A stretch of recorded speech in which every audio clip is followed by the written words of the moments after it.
welcome to Mountaineer Kingdom Dude Talk. It's been a minute, but we're all back together, and we're going to talk about some stuff today. So we're in the middle of graduation season across the country, and there's a lot of talk about some commencement speeches, and people are mad about them. And so we're going to talk about those things because people are mad for no good reason, if you ask me. They're mad at the wrong things. They're mad at the wrong things. They should be thanking people that have a voice, that they're speaking up and going anti-woke. So we'll cover about things, what woke actually means, and why people are so angry when people are anti-woke. So welcome. Thank Gentlemen, you. What's up? This is going to get interesting quick. Mm-hmm. The sheer hypocrisy in someone coming out and just saying what they believe in. So we'll go to the kicker from Kansas City. Mm-hmm. When he comes out and gives a speech at a school whose mission statement is right in line with everything he said. Right. And that he's pretty much saying it's okay to be a mom. It's okay to, if that's your passion, it's okay to be that. So someone coming out and saying it's okay to be happy with who you are and your lot in life is offensive to people who want to go out and change their gender. So they can be happy with who they are. So they can be happy with who they are. They can change everything Yep. that's into an unnatural state of who they are so they can be happy. But Right. you can't be happy with the way God created you. And what we're learning in today's society, that's exactly how the left-leaning liberals act. We're wrong. They're right. There really is no absolute. Like, fact is out the window. And one of the definitions I just looked up for woke, by the way, you know, the traditional definition of woke or wake is to emerge from a state of sleep. Mm-hmm. Okay? And so they're twisting it into saying that it is aware of and actively attentive to important facts and issues. So when you're saying I'm woke, they're saying I'm attentive to facts. You're saying transgender people are real. It's a mental illness, I'm sorry. You're saying that abortion is not killing a baby, it's just a clump of cells. That's not fact. It's been proven over and over again in science and biology since the beginning of those times. Yeah. So that's not fact. So it started with, I believe, they're saying that we are the ones that are asleep. We have been brainwashed by what truth has been for thousands of years, and they're waking up to what is the real truth. Does that make sense? Yes. That's what they're trying to say woke is. Andy? I'm curious. So as we started talking about this, all this started with LGBTQ, it doesn't matter. XYZ. It doesn't matter. So when we were kids, it was homosexuals were definitely in a minority. Transsexual wasn't even a thing. It was this. I think Hermaphrodite was like a song done by Jack Black or something like that, and it was almost a mockery of this concept. So like, I'm curious about the percentages, and Wikipedia says that between 1.2 to 6.8% and identify as LGBT. Right. So it's a very small, and arguably that's just a trend because now everybody's saying, "Oh, I'm bisexual." We've seen a cultural transformation, and is waking up, being like, "Hey, now we're all gay." Is that what it's alluding to? Because it's all. Anytime you hear the word woke, it's attached to liberal ideology, this freedom of expression, and you can't tell me what to do, and I'm going to challenge the status quo of the old people, and challenge the morals and really the human nature that we've all experienced and have been living out for the last several millennia. You can't. If you're gay, you can't procreate. You can't. You breed yourself out.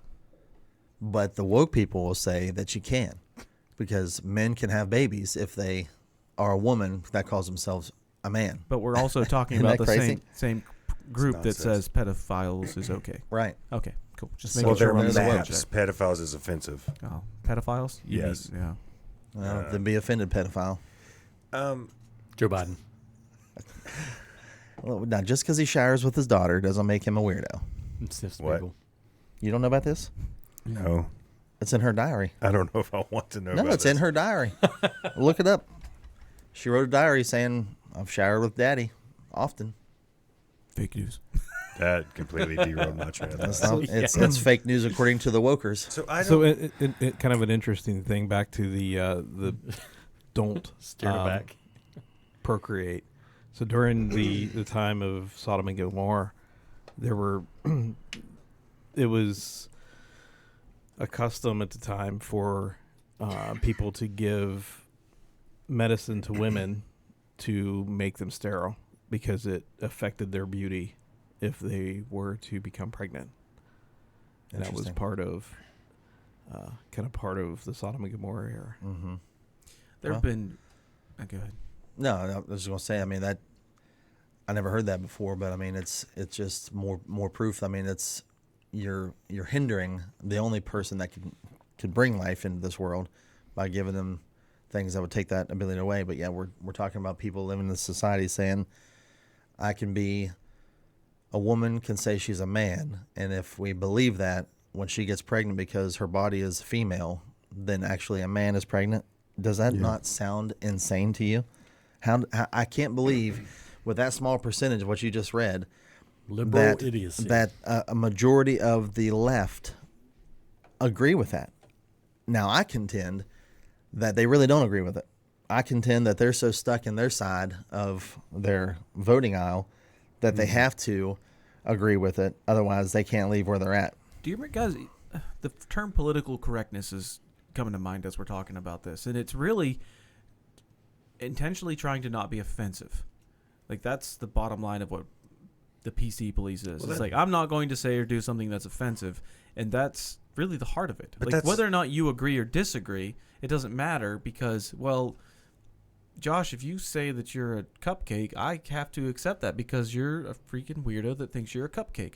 But because your emotions dictate that you're a cupcake, I need to respect that. Ben I don't Shapiro, have to facts don't care about but, your feelings. But I don't care what you think. That whole concept of I can't be offended and I won't offend anyone, it's utter nonsense. The fact that we have free speech in this country, the fact that I can freely speak my opinion and hear someone else's opinion is going to open up everyone to be offended.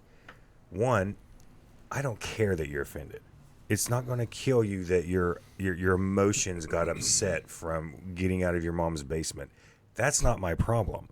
I also don't, in our country, if someone chooses to change their gender, great, go live your life.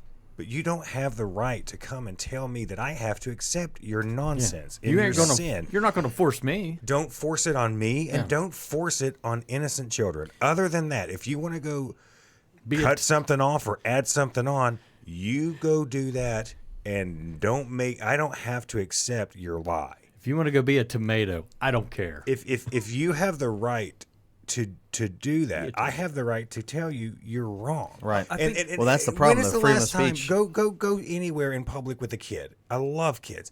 Go watch them the first time they see a man dressed up like a woman. It blows it shuts them down because it's not normal. It's not normal. You're exactly right. And obviously, less than 1% of our country is that way. That's not normal. If it was normal, you would be in the 50, 60%. Now it's normal because half the country's that way. Josh, what are you talking about? It still blows my mind. I still sit there and go, what is that? It just aggravates me that why do we even have to have this conversation of when grown men, you want to go put on a dress, put on your dress. I don't care. I'm going to laugh at you because it's not normal. It's awkward and it's weird. Yep. Sorry. That just, it's the fact that I have to accept your nonsense. And I talk about love and helping people and generosity and Jesus and how can we reflect Christ back to people. That's offensive to people. Showing someone compassion and concern. Oh, that just frustrates the truth me. offends because when people are living in what they want, they're self-seeking. They think they have what they call their truth. I'm living my truth. There is no such thing as my truth or there is the truth. So the truth offends. So when you do call these people out that are living this way and abnormal, they get offended. Of course. Okay, sorry. Well, Jesus offends. He offended all of his apostles when he said, "Hey, I need you to eat my body and drink my blood." And there was a bunch of them like, "What? What are you talking about?" And they left. Yeah. And then Jesus looked at the rest of the disciples and said, "Are you going to leave too?" And then what did they say? Where else would we go? Because they believe. Yeah. They believe the absolute truth. So truth is offensive. But, we're not getting off topic necessarily, but this woke thing, let's get back to where we started here with this conversation of the kicker and how he's getting blasted on the internet about what he said. There's a petition to kick him off the team. He's speaking truth. Not my truth. He is speaking truth. That is the foundation of the wokeness, is like accepting that there is no longer a foundational truth that sets up our life. The fact that we are refusing to accept that there is a creator, that's the beginning of this. It's people believing that we can derive our own sense of reality and defying things that are norms. Yeah. You've used the word normal. Like, dude, I'm a weirdo all day long. True. But I still hold fast to the things that you cannot change. One, created in the image of God. Two, I'm a man. I love women. There's a beautiful thing about women. I love my wife. Truth. And like, there's just this inherent quality of accepting who I am, who I was created to be, and living in that. And so many things. Traditional roles of men and women, which goes back to the one dude who was speaking at commencement. There's a reason those are traditional roles. If you look across cultures, men and women make babies. If you go anywhere else in the world, this concept of transgenderism, the fact laughable. that they mock it. Peru just came out and said they're not going to deal with it. It's declared a mental illness now, transgenderism in Peru. But here we are lauding it, praising it as you are standing on and you're so brave. Like, no, we're enabling this. It's a state of confusion. And then when you speak to people who got stuck in that lie, and then they get out of it. They claim the brokenness of it, man. But we are perpetuating this lie for the sake of somebody's emotional state in a very, very narrow window of their lives. You know how brainwashed people are about this? I saw a video of a woman interviewing an older woman, a grandma, and this woman said, let me ask you something. If your granddaughter, 7, 8, 9 years old, came to you and said she wants to be transgender and turn to a boy, would you support that? Yes, I would absolutely support that transition because that's, who she believes that she is, blah, blah, blah, blah. And if, we'll take the blockers and all that stuff, she went on. And then so, okay, well, let me ask you this. If your granddaughter at that age came and said, she wanted to get a tattoo, the grandma's like, oh, no, I would really strongly advise against that. Because it would mark her body for life. Permanent. Yeah, she permanent. said it's such a permanent decision. And the other person's like, so hormone blockers and mutilation of your body isn't going to be a permanent fix? And woke grandma, speechless, because that's how brainwashed and mentally ill these people are. Well, they're catering to that instantaneous moment. Yeah. What a person is feeling in that stressful moment.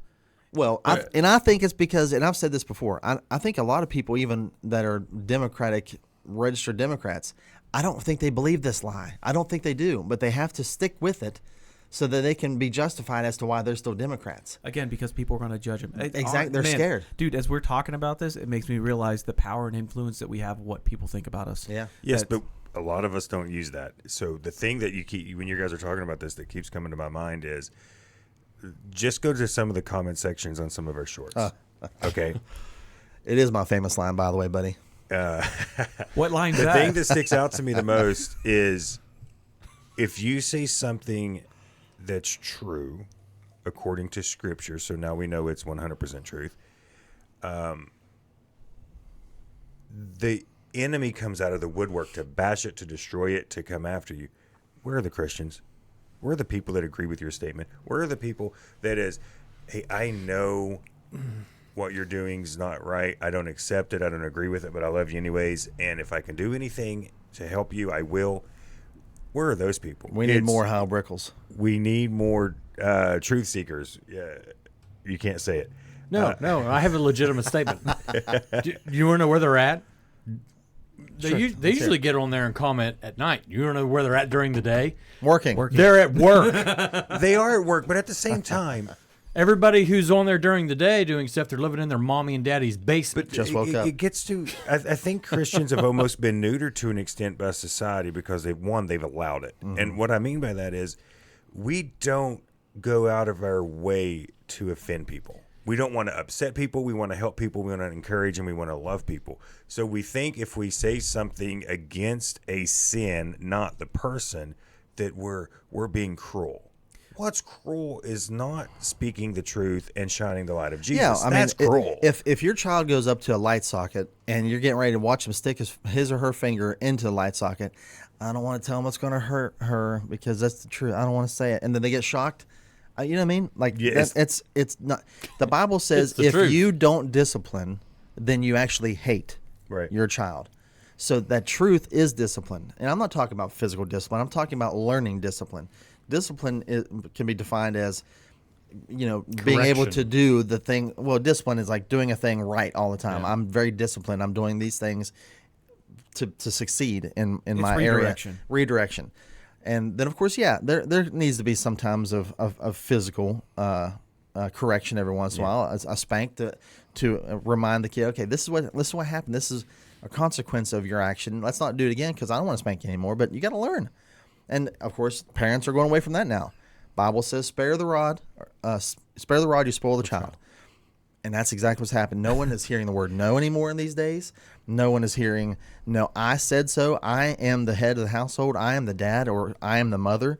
And that's another topic we can get into at some other time. Parenting together. You got to be on the same page because there's some, I've heard horror stories of a woman wanting to transition their child and the dad saying, no, we're not doing this. That guy lost custody. They're 6 years old. Yeah. Yeah, so you were talking about the discipline concept. I was listening to Starship Troopers, which is a fantastic book. Nothing like the movie. Starship Troopers is freaking everything that we talk about. It represents service. It represents conservative values. It represents that thing. One of the quips in it is talking about if you got a puppy and as the puppy got older, if it attacked a person, it kind of associates back to it was a failure on your discipline because you didn't want to hurt that puppy in its youth to learn that certain behaviors were not acceptable. Mm-hmm. And when you don't correct that puppy, when it turns into a dog, that dog has now become a monster because whenever that puppy nipped at somebody and you didn't stop it, then it made it worse. It reaffirmed that behavior. And I also want to jump on. We talk about this guy living in mom's basement. Most of the people that I identify as liberals are very affluent. They're very well-to-do people. They are very highly educated. Mm-hmm. And it's almost like this. Well, they're highly educated with respect to coddled. I know what you mean. Our worldly standards. Mm-hmm. Like usually you're sitting at the master's levels of education. They're living in the cities that have the good-paying jobs, making very good money. Which is even more mind-blowing. And they're exposed to this higher level of thought, like, oh, I think I know more. And it's like they're above Scripture. They think that we have figured things out that make them stand above what the truth is. Right. Because we understand things a little bit better. We're too educated to believe this because they're nonsense. leaning on their own understanding and not the understanding of the Lord. That's what I'm getting at, is that the people that I identify as liberal overwhelmingly are the most affluent, the most educated. And that's why you see all this happening in population centers. If you look at a map, you're going to see the density of Democrats the density of liberal ideologies are located in population centers. And those of us stuck in rural America, and even Fairmont is considered liberal in certain circles. All right, let's get back to this. Okay, sorry. This commencement speech, because it all ties in. So we're going to get back on these subjects. So, one, if you haven't heard, anybody, our listeners, if you haven't heard, there was a kicker from the Kansas City Chiefs, Harrison Butker. Anyway, he did a commencement speech, and this was at a college called the Benedictine College in Kansas. And so this college is a Catholic college, and I'm going to read the mission statement real quick. It's an academic community sponsored by the monks of St. Benedict's Abbey. Been around for 1,500 years.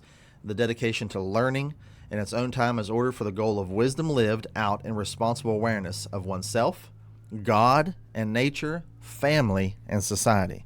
So I want to point that out because that's the mission statement of the college in which this guy was speaking.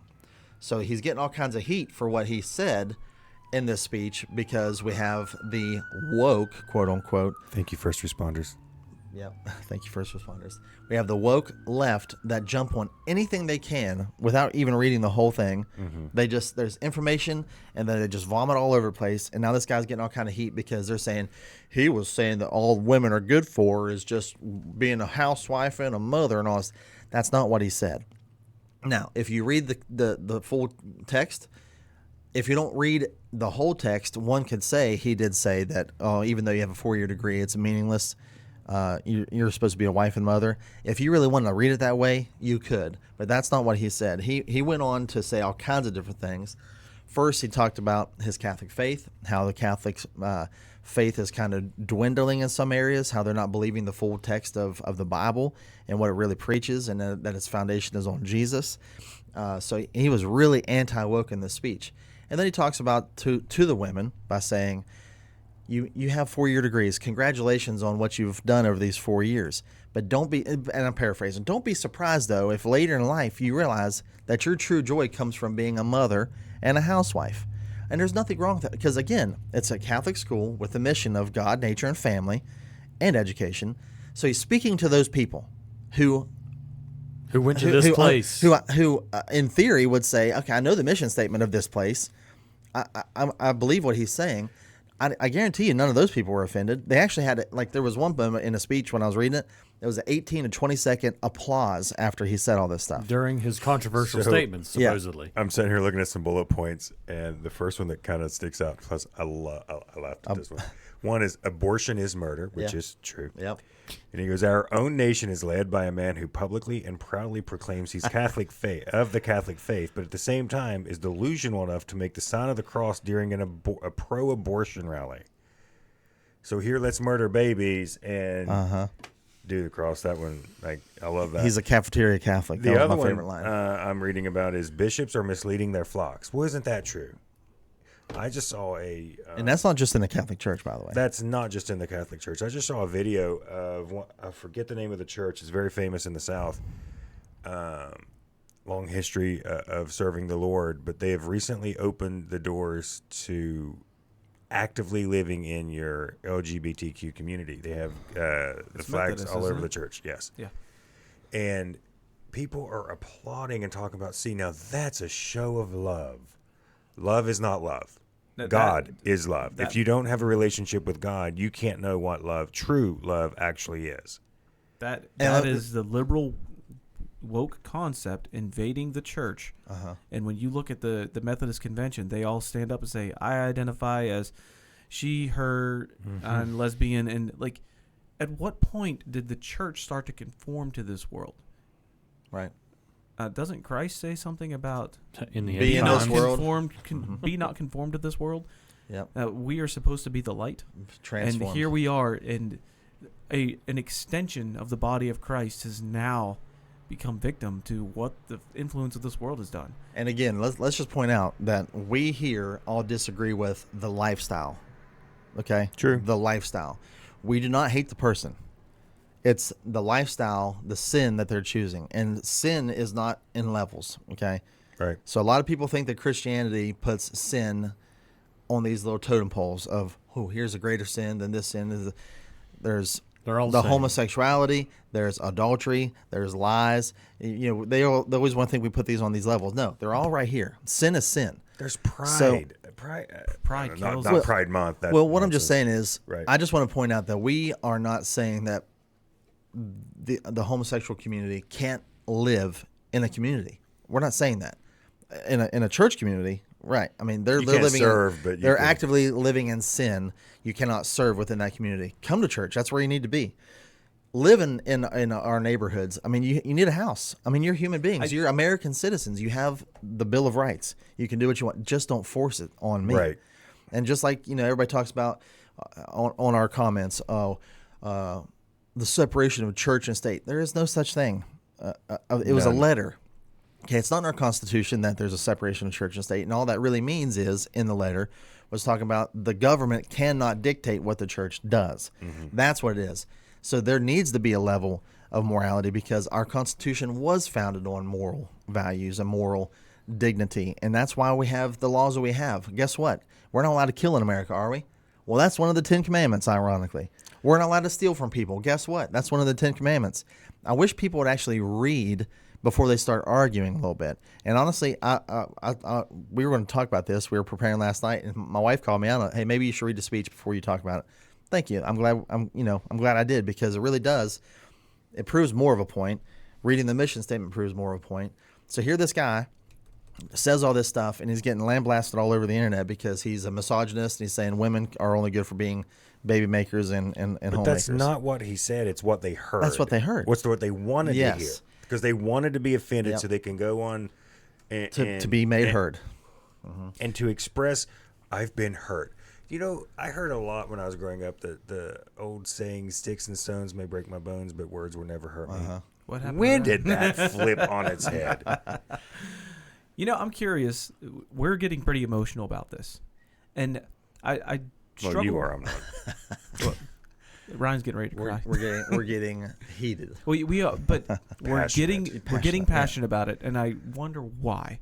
And I struggle with this with my kids. I've got a 4-year-old at the house right now who does not want to listen at all. Because he's 4. 4. But it's even worse than that. He's the most defiant kid that I've ever raised out of all He's the 4. 7 that we have. And it's so difficult because I find myself getting so angry and upset. And here in this conversation, we're getting upset. And I ask why. And the reason is because we're seeing a rebellion. We're seeing a rebellion against truth. We're seeing a rebellion against what God has created and dubbed to be the standard. And here we are, like, our appeal and our anger against sin isn't like, well, we hate you liberals, and anybody who's gay or trans or whatever, we can't stand you. It's not that. It's coming from a position of true love. Like, no, you are living in your sin, and you don't understand the freedom that you can have from your sin through Christ.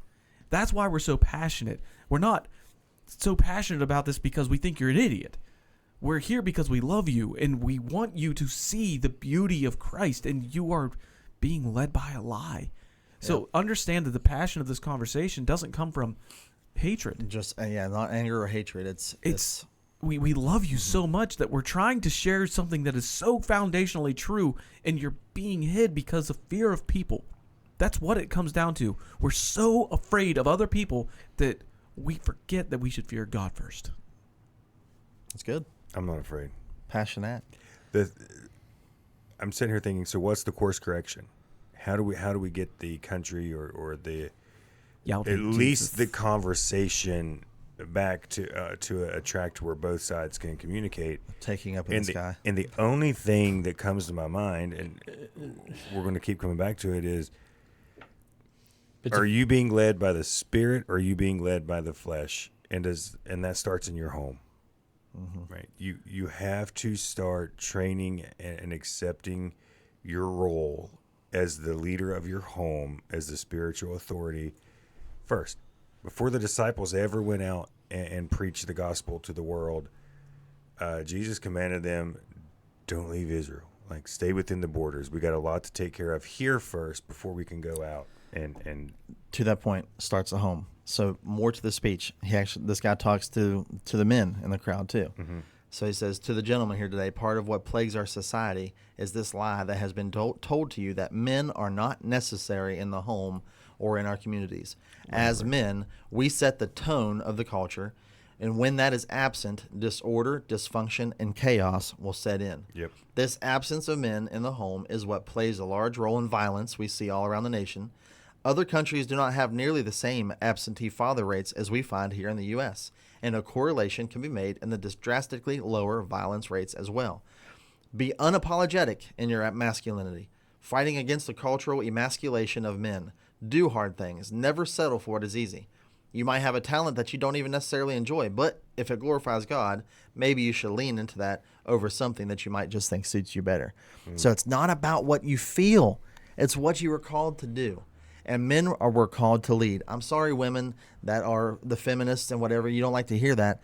But the first time when gunshots ring out, or if there's a rock slide, you're going to try to hide behind a man. I know it. And a man is usually going to step up because that's what he was called to do, usually. Yeah. And that, I'm sorry, so this whole speech this guy's getting hammered for. Meanwhile, his teammate, Travis Kelce, whom I'm not a big fan of, he's a decent football player, but, I mean, he's only famous because he can catch a football, and even more famous because of who his girlfriend is. Here he goes to his Cincinnati graduation because I read into it. I guess he earned a degree in marketing, I believe, but never got to go to the commencement, to the ceremony. And then he finished his credits and got his MDS degree, interdisciplinary. So anyway, he graduated, crossed the stage, but guess what he did? And again, I don't care what he does as a grown man. He carried 2 beers across the stage and chugged them on stage and screams in the microphone, "You got to fight for the right to party." Yeah. And they're just applauding him like crazy. It's the greatest speech ever, saying this guy knows what it's like to be blah, blah, blah, blah, blah. Now, again, I don't care what he does on his own time. I don't care if he drinks. We don't drink. That's just us. But it's just he's being celebrated for telling all these kids, instead of saying, hey, take your degree and go do something great with it, get married, raise a family, be productive members of society. No, he didn't say that. We got to fight for the right to party as he chugs beers on the stage. And that's amazing. It's the coverage of this disproportionate coverage. I'm honestly sitting here thinking, I mean, I read articles. I don't really watch the news anymore because it's all nonsense. Yeah. It's all jaded toward whatever that their business goals are. Yeah. And I can't keep.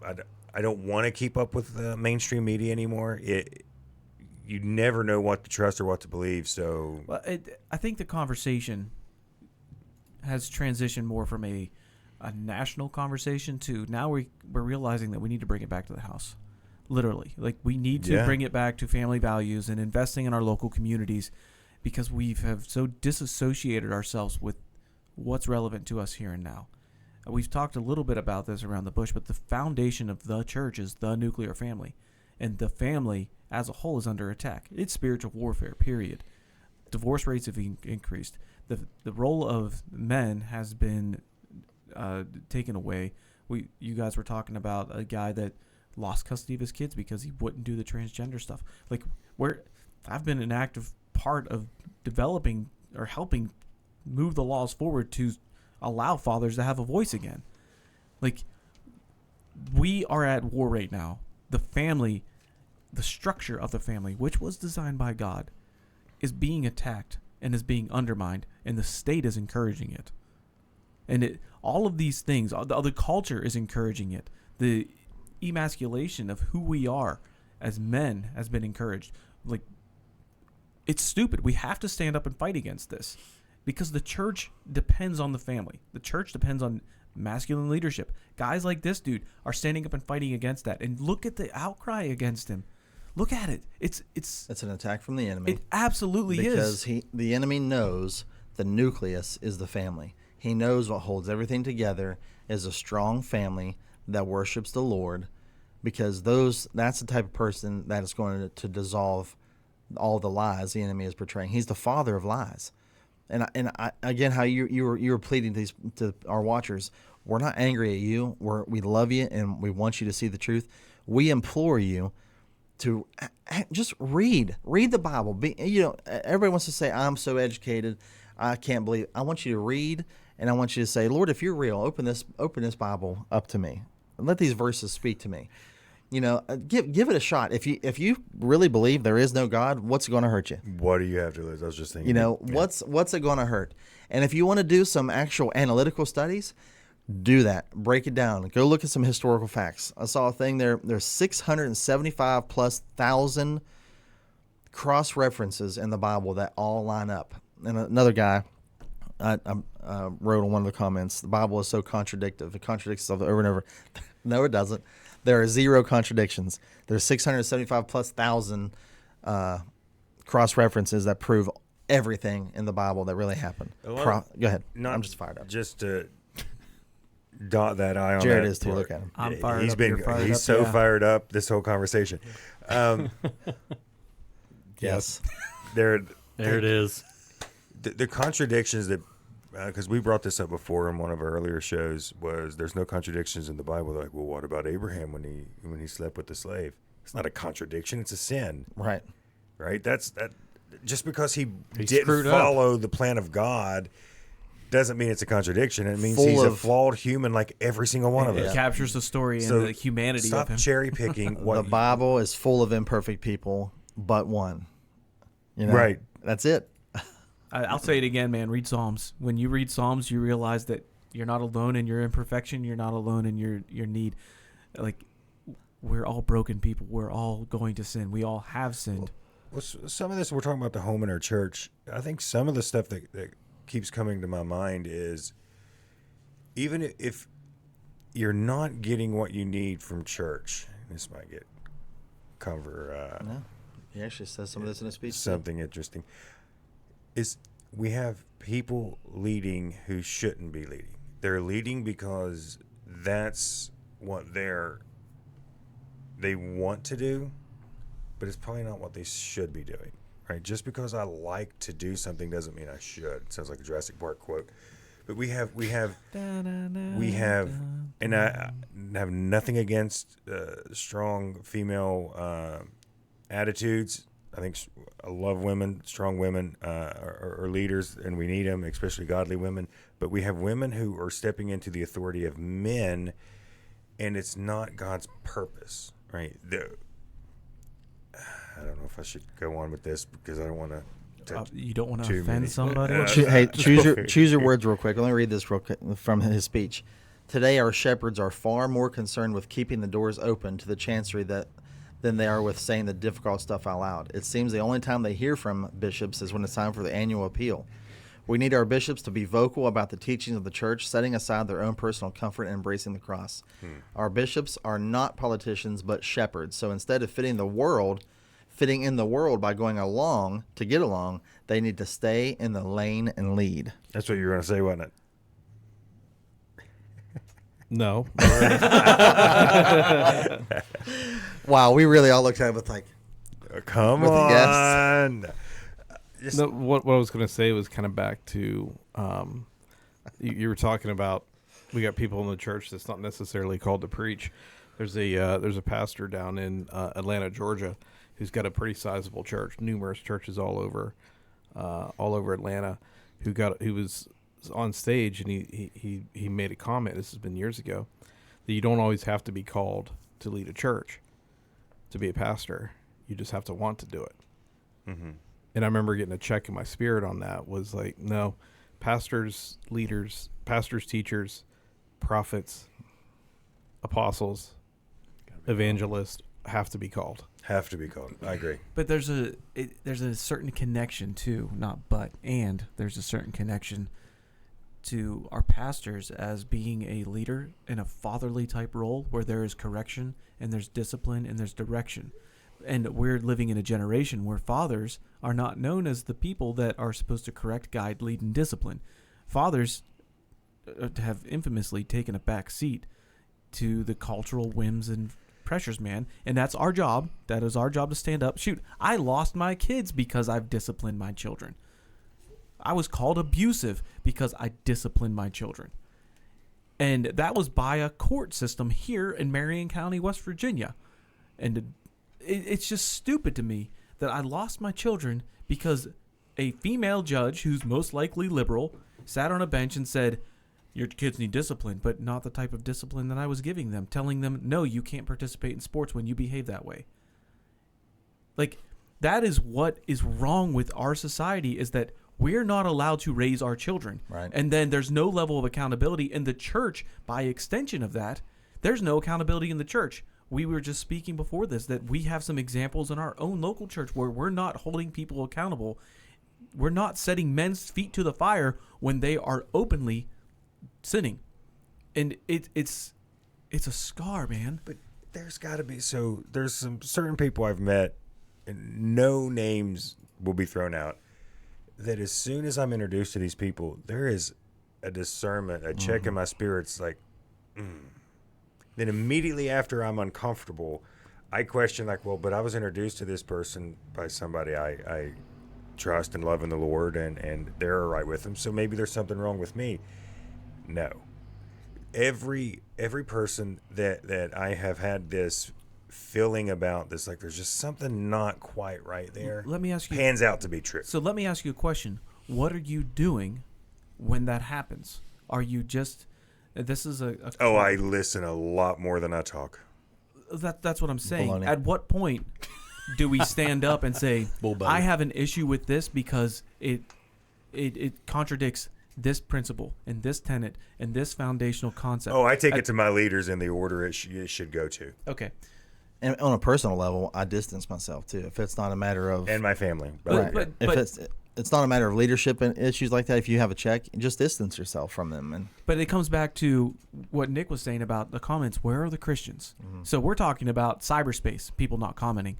But at what point do we stand up in the face-to-face and we call into question exactly what you're talking about? Instead of accepting these things that are challenging our spirits, we just accept them. That is the foundation of this conversation. yeah, Is that we are are complacent and we don't like to grab our balls and face the uncomfortable thing that we must face as men. That's what separates us from women. We stand up and challenge the things that must be challenged. Mm-hmm. And that's a challenge. I'm looking at you. I'm challenging you at this point.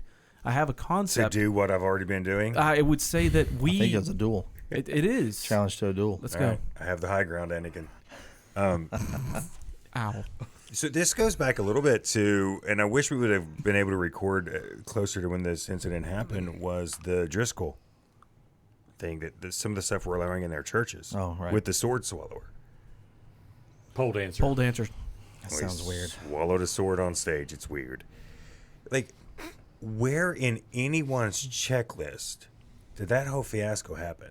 I have questions with how much money are we spending on the monster truck and the pyro? Like, Only $555,000. where's the gut check? Where's the discernment of the spirit to be like, or if you are a pastor or a leader of an event or a church, are you just saying, all right, this is your job because you're my kid and you're good at it, and then you leave them to their devices? Right. Like, it's like, A service planning meeting goes like this. Anybody got any ideas for the men's conference?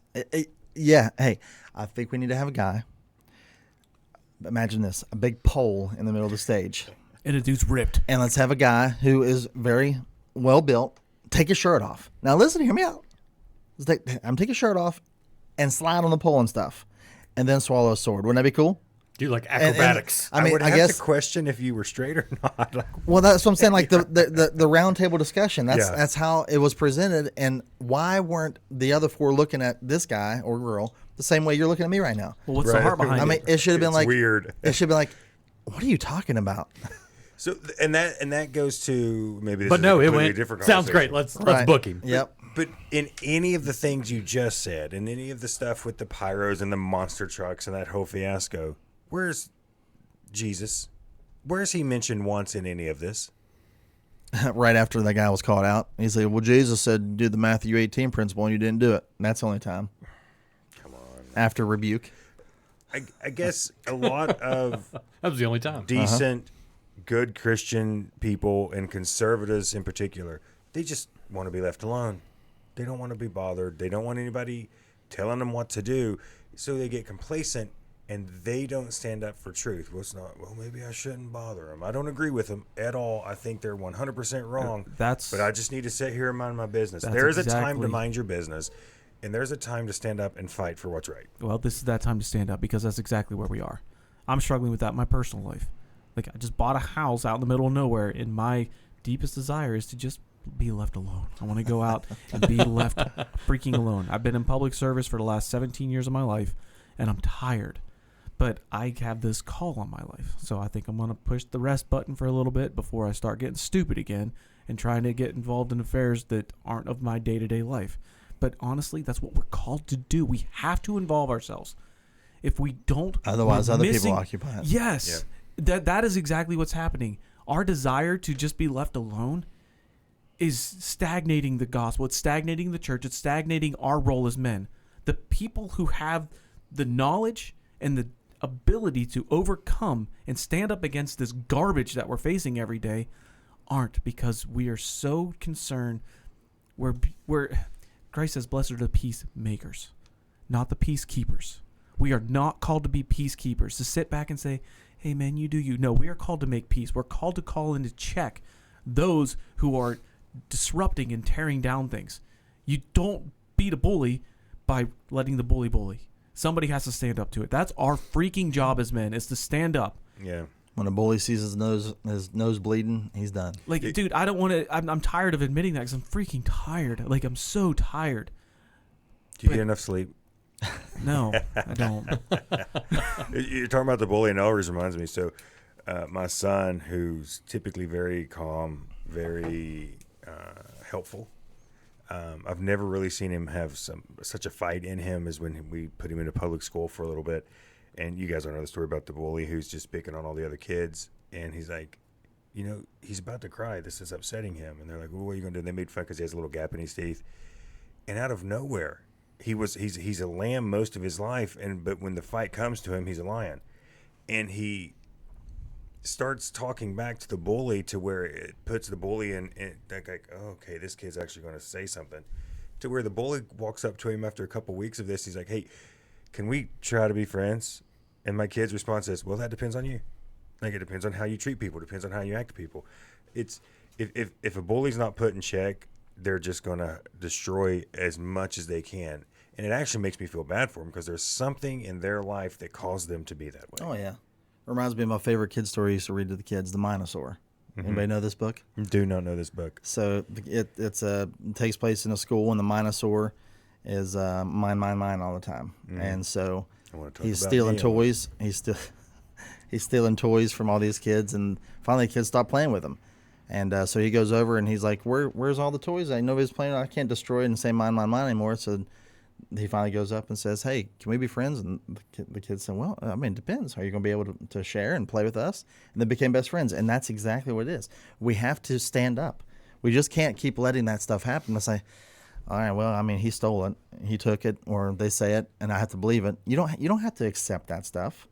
I mean, and we're not saying that we just need to go out there and start, bullying back and whatever. But we need to stand up for what we know is right and say, no, like Nick said, we don't have to accept it. Don't tell me that I have to call you a she if you're a he. I will not.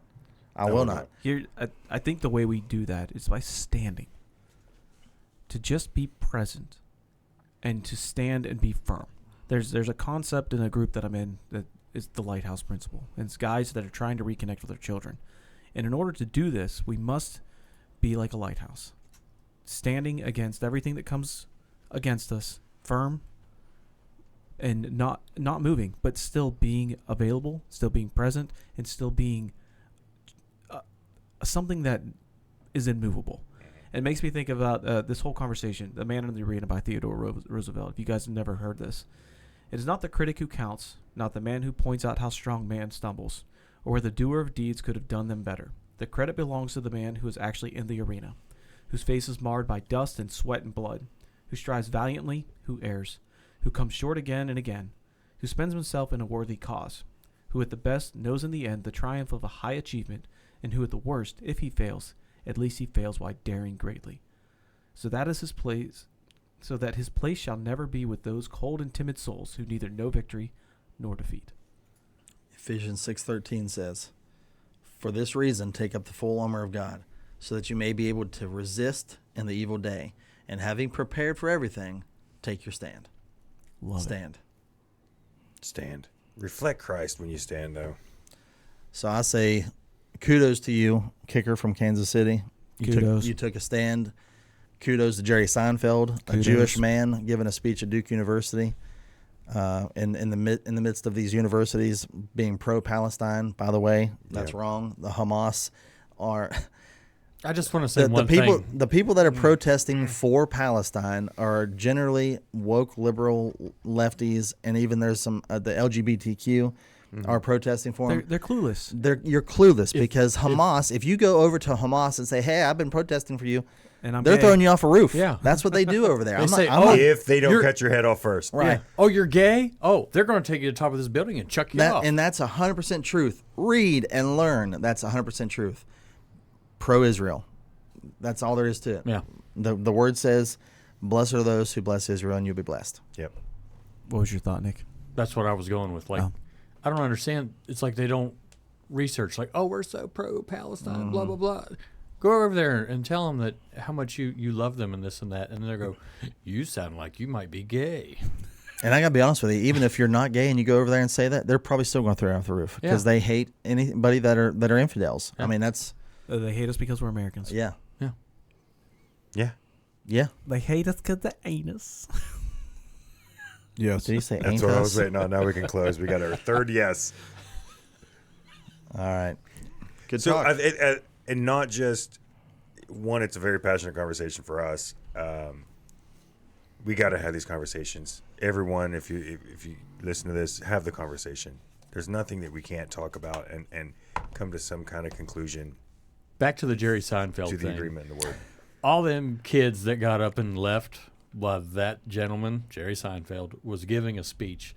They invited him to come and give a speech. Boo to those parents. Those parents failed their kids. Them kids just got up and left while somebody was giving a speech. Those parents failed those children. I agree. It's just a lack of respect. I mean, they're going to say, well, we're adults now. We left our parents, so we can do what we want to. Sure. But still, you have the standard that your family set on you. There's been countless times where I could have made a different decision, but I went back to my family grounding. You know what I mean? Yeah. How I was raised. Maybe there was a time in my life where I wanted to be a rebel, but I was like, I don't want to be stained for life or in trouble. You know, I'm going to stick to even if I don't like the guy, I'm family going to sit values. here and Yeah. listen to it. Yeah, And be respectful. Yeah, be respectful. Talking about Andy. Bring us home, Nick. Great episode. It's very good to be back here in the studio. It's been a little while. But if you want to catch up with all of our latest shorts, that's where we've been at here for a couple weeks now. Good stuff going on there. Like we've been saying, Christian people, go in there. Help us out. Be bold. Be bold. Fight Be for bold. us. There's been some there's been some serious liberal idiocy going in to our comments here lately. Be bold. Step in there. Fight with us. Fight the good fight. Go to our website, mkdudtalk.com. You can see all of our latest information going on there. If you want to get in touch with us, visit our email at mkdudtalk@gmail.com. Always good stuff going on there as well. We always love it when you get in touch with us, whether it's good or bad. We always like to respond. It's always great to hear from our listeners. So for the yes man, Jared, for MK, always absent Andy, even when he is here. For we're very glad to have back the semi-absent Coach Ryan. It's very great to have him back in studio today. For our host, Josh, of course, I am O2D2 Nick. This has been Mountaineer Kingdom, Mountaineer Kingdom Dude Talk, Real Men, Manly Talk.